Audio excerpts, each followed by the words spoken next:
Table grape farm workers are in the midst of harvest time. A good quality product is set to hit the market.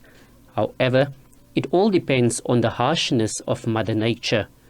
Climate change is accelerating and has led to more extreme weather, ranging from heat waves and droughts to floods. This indicates long-term shifts in temperatures and weather patterns.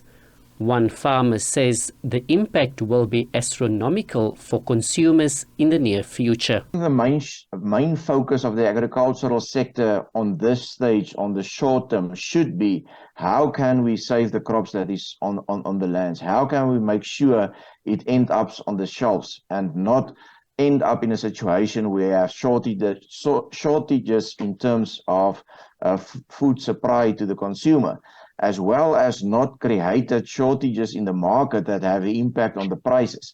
While a heat wave persists in the lower Orange River region, lives and livelihoods are affected. Last week, 8 farm workers died due to heat stroke. The extreme temperatures have forced farmers to adapt. Huidiglik, ons weet dit is warm.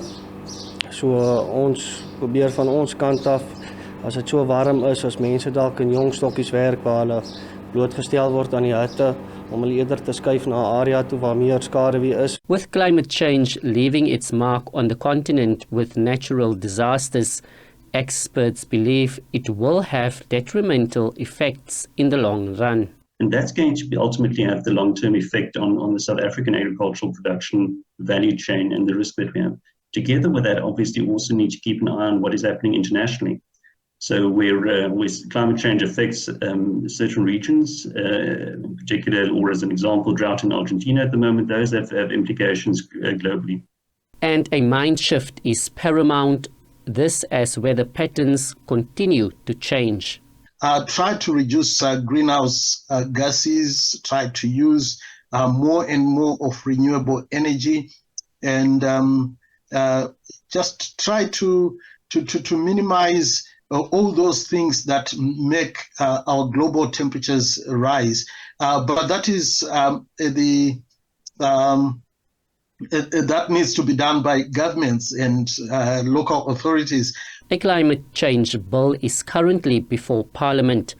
It aims to develop an effective climate change response and a long-term just energy transition to a low-carbon and climate-resilient economy and society in South Africa. The Northern Cape has been making inputs to say, and as much as a province, we are running away from the issue of land degradation and other effects that are brought by climate change. We did manage to put on manage to make inputs in the bill, and we are hoping that the bill will favor us as a province. Many hope the bill will be passed this year after minor issues had been addressed. Reginald Witbooi, SABC News, Kimberley.